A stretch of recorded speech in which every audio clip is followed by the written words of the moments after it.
Olá, alunos da disciplina Práticas para o Ensino de Matemática 2 da Univesp, Universidade Virtual do Estado de São Paulo. Bem-vindos.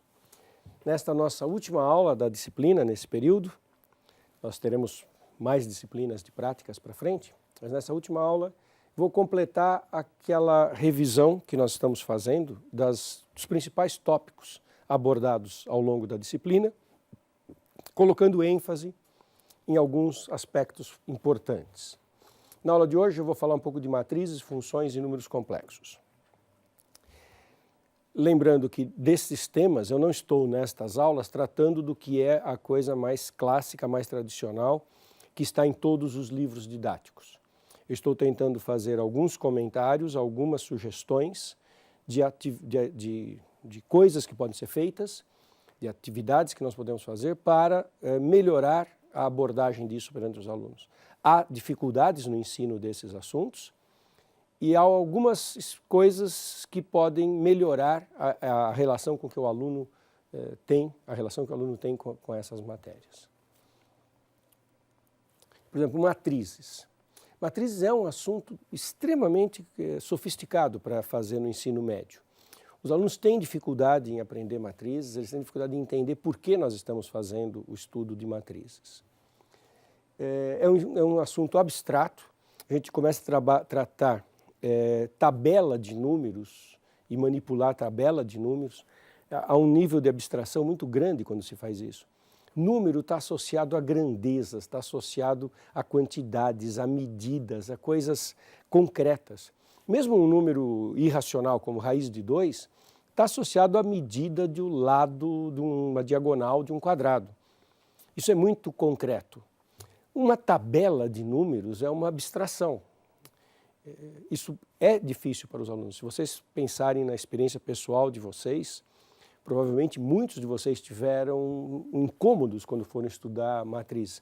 Eu posso dar o meu depoimento. Quando eu estava no ensino médio, a primeira vez que fui apresentado a matriz, eu fiquei muito confuso com o conceito. Eu me perguntava de uma maneira mais confusa, né, mas dito com as palavras que eu posso dizer hoje. No fundo, o que eu estava me perguntando mas que diabo é isso, uma tabela de números? O que é isso, uma tabela de números? Como assim uma tabela de números? E para mim não era natural pensar na tabela de números. E eu não sabia nem formular essa dúvida. Era algo que me deixava muito pouco à vontade com as matrizes. Então, e ele também não possui aplicações simples. Eu fiz na aula, sugiro que vocês retomem, né, olhando a aula em que a gente tratou disso, tem alguns slides em que eu mostro uma situação hipotética numa empresa em que alguém está fazendo um controle de custos de produção de produtos e se usa matrizes. Mas o produto de matrizes, que é o ponto central dessa dificuldade, ele não é natural. Então, de se esperar que os alunos tenham dificuldades quando eles vão tratar quando nós vamos tratar desse assunto. É difícil também propor atividades concretas para os alunos. Assim, a escola vai fazer uma feira de ciências. O que a gente poderia propor que os alunos fizessem usando matrizes? Não tem uma atividade concreta, natural. É difícil de achar exemplos desse tipo de coisa. Eu acho que um pouco de história ajuda a suavizar o conceito. Sempre que eu dei aula de matrizes, a vida inteira, com frequência dou aula de matrizes, eu conto rapidamente, não mais do que meia hora, a história do Cayley que eu contei na aula de matrizes para vocês. Eu fiz com bastante detalhe, se vocês olharem, vocês vão ver lá nos slides todas as contas de uma mudança de coordenadas. Gasto não mais do que meia hora para contar aquela história, exatamente como eu contei para vocês.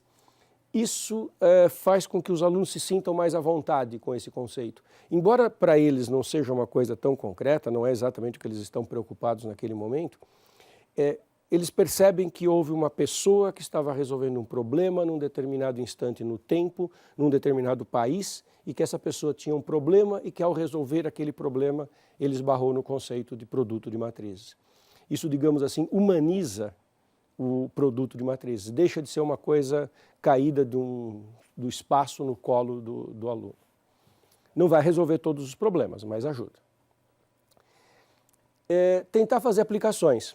Eu fiz com vocês aquele exemplo que eu acabei de citar, de uma situação de uma empresa controlando o custo de produção de produtos, em que matrizes pode ser é uma ferramenta extremamente útil. E a gente consegue encontrar aplicações de matrizes nos textos didáticos, na internet, que vão um pouco naquela direção que eu mostrei naquela aula.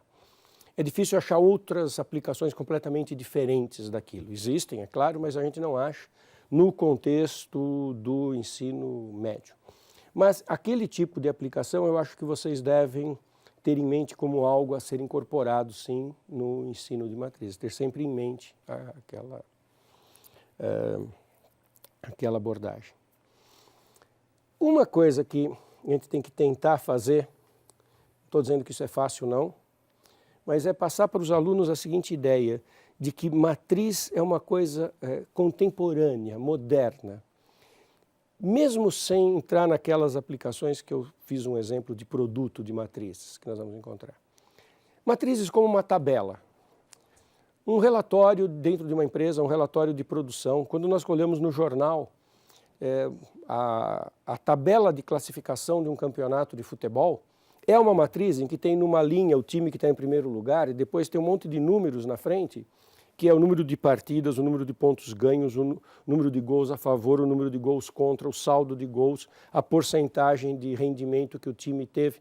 E aí em cada linha tem um time e aquilo é uma tabela de números. Aquilo é uma matriz. E chamar a atenção do nosso aluno, independente de falar em produto. Por que é interessante trabalhar com aquela tabela?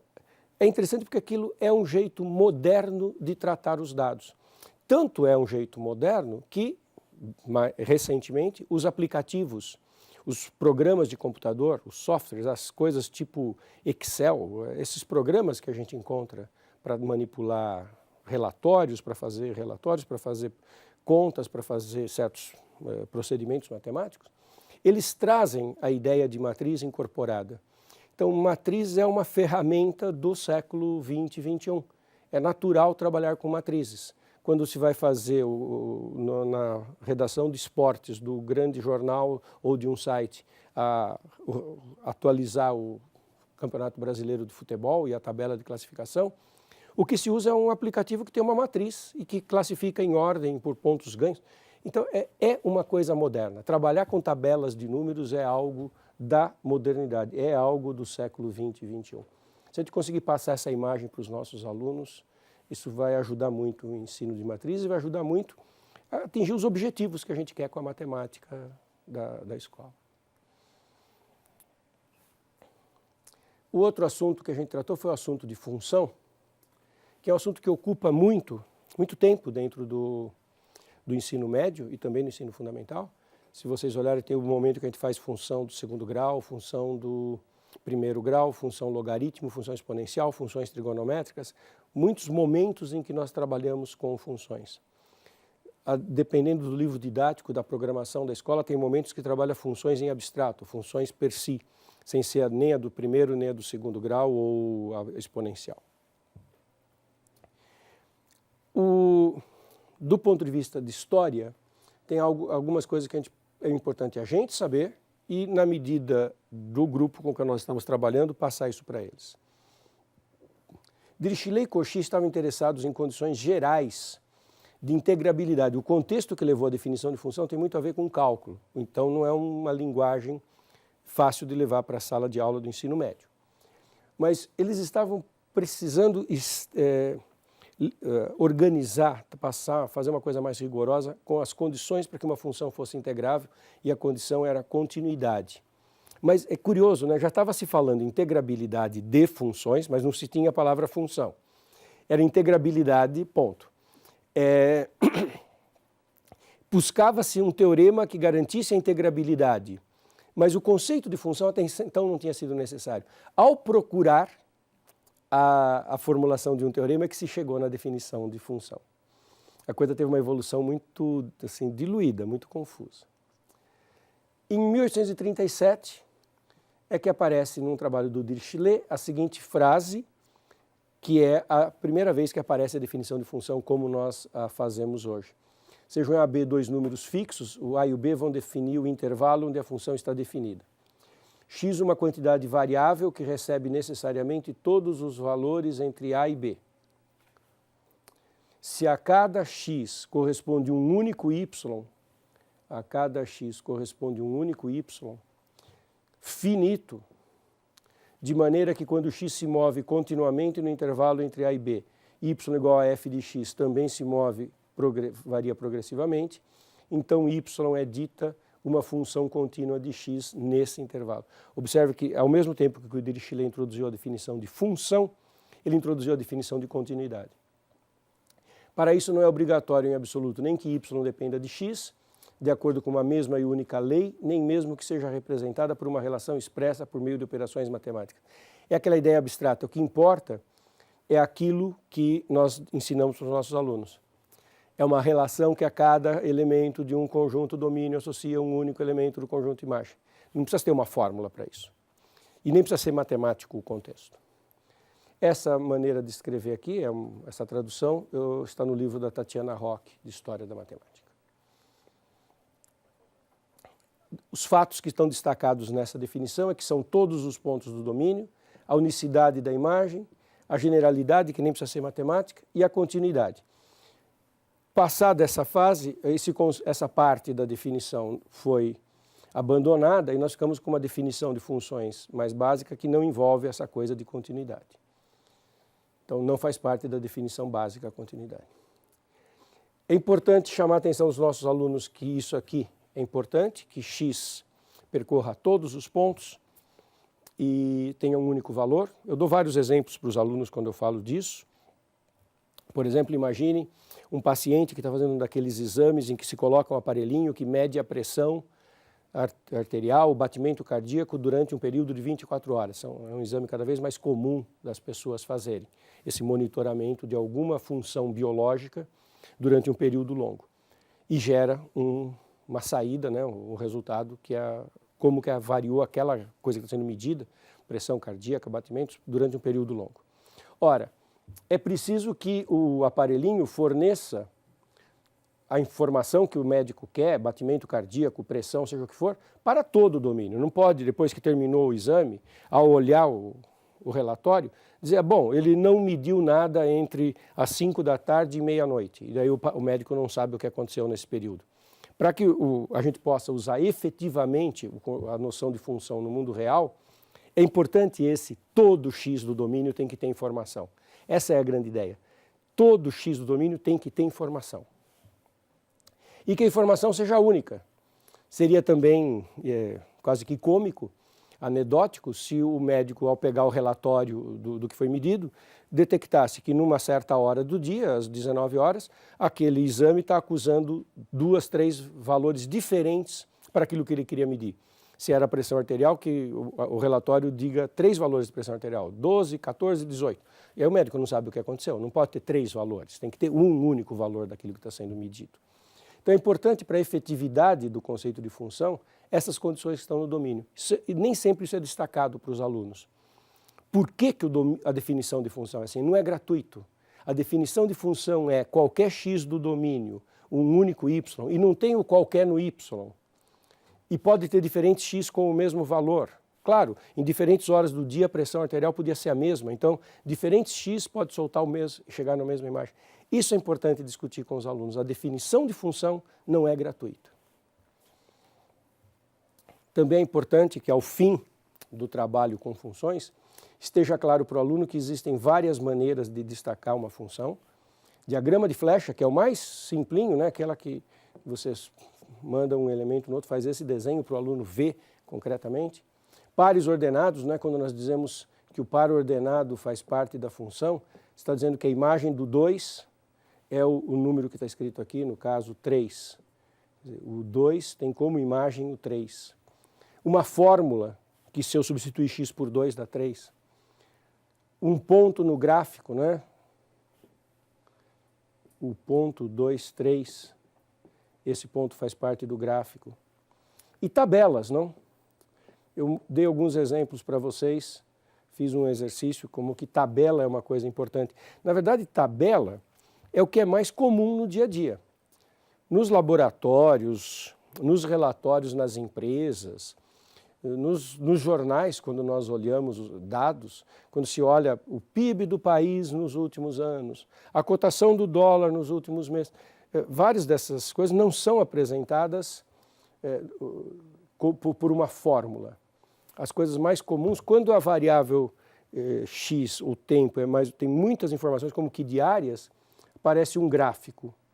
E se não, aparece muito tabelas para mostrar grandezas concretas. É importante que os nossos alunos vejam isso tudo como uma coisa que são diferentes formas de apresentar funções.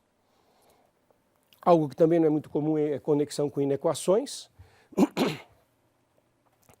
Sabe essa inequação aqui, x3 menos 7x2 mais 10x? O que é comum quando se faz isso no ensino médio é esse procedimento clássico aqui, acha-se as raízes. Aliás, essa daqui eu usei como exemplo de equações na aula passada. Tá? x3 menos 7x2 mais 10x, as raízes são 0, 2, 5. Está feito na aula passada, só dar uma olhadinha lá. E aí a gente pega um x arbitrário, aqui coloca as raízes 0, 2, 5, onde a função é nula.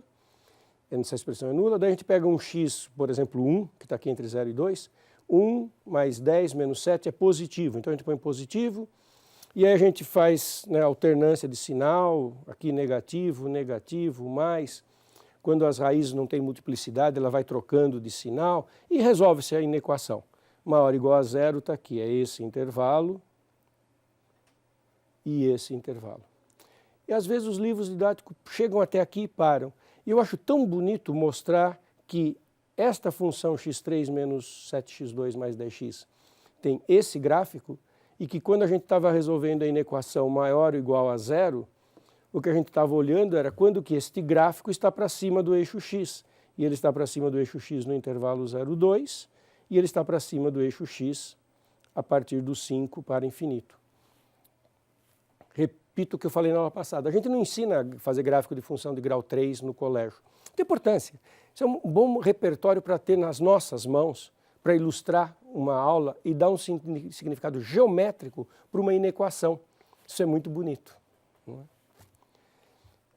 E o último tópico que a gente discutiu foi números complexos, que também é um desafio para o professor que vai ensinar isso no ensino médio. Uma coisa que é muito difundida, que é completamente equivocada, é que eles foram inventados para resolver a equação do segundo grau, aquelas que têm discriminante delta negativo, isso não foi verdade. Os números complexos apareceram no contexto de equações de grau 3 e 4, e eu acho que a historinha dos números complexos ajuda a dar um significado não só humano, como social, temporal e uma razão de ser para os números complexos para os nossos alunos. Suaviza muito o aprendizado dessa coisa estranha. Eu contei isso para vocês durante a aula. No século XVI, um grande avanço no estudo das equações de grau 3 e 4. Esses foram os grandes nomes, Bombelli, Cardano e Tartaglia. E começaram a obter fórmulas para resolver a equação de grau 3 e 4. E equações como essa, quando aplicavam as fórmulas, chegavam em uma expressão que era assim, raiz cúbica de 2 mais raiz quadrada de menos 121 mais raiz cúbica. A expressão era bem complicada mesmo para obter. Eles tinham as fórmulas, mas eram fórmulas elaboradas. Só que elas envolviam raiz quadrada de número negativo. E os caras sabiam, por ficar trabalhando muito tempo em cima disso, não gastaram só um minuto. Eles esse era o objeto de pesquisa do cidadão, ficou muito tempo em cima disso. Ele em algum momento constatou que 4 era uma raiz, que se você substituir x por 4, dá 0, 64 menos 60 menos 4. E a fórmula fornecia uma coisa que não existia, quando existia uma raiz.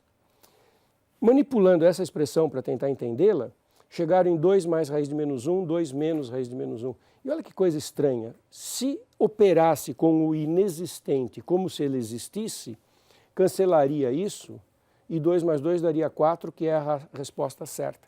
Isso gerou um incômodo na época, claro, uma coisa desconhecida, não compreendida, mas que as pessoas passaram a trabalhar com. Eles eram assim, algo que nós não sabemos o que é, apesar do incômodo, eu vou me dedicar a entender, e porque ele está dando a resposta certa, e a resposta certa real, não uma resposta imaginária. E o que aconteceu, e isso é bonito de contar para os alunos, é que para facilitar as operações, o raiz de menos 1 passou a ser indicado por uma letrinha. Porque é mais simples escrever i do que raiz quadrada de menos 1. Bom, passaram a indicar com um nome, foi chamado unidade imaginária, porque não existia, era imaginário. E trabalhando com isso, eles desenvolveram uma álgebra para estas representações. E mensagem para os alunos, olha só, uma coisa que foi servida para calcular raízes verdadeiras de uma equação, que em algum momento ganhou um símbolo, algum momento ganhou um nome e em algum momento ganhou regras operatórias, bom, isso deve existir, né? Isso não deve ser imaginário, porque tem todo esse contexto concreto em torno. E foi o que aconteceu com os números complexos. E é importante que os nossos alunos terminem entendendo que esse conjunto é o maior conjunto numérico com o qual eles vão trabalhar no ensino médio e no ensino superior e na vida toda, porque não tem nenhum outro conjunto numérico maior do que os complexos. Tá ok? Bom, nós vamos encerrar nossa disciplina aqui. Espero vê-los numa próxima disciplina e espero que todas essas abordagens que nós fizemos tenham sido úteis e venham a ser úteis na vida de vocês lá para frente como professores. Até lá.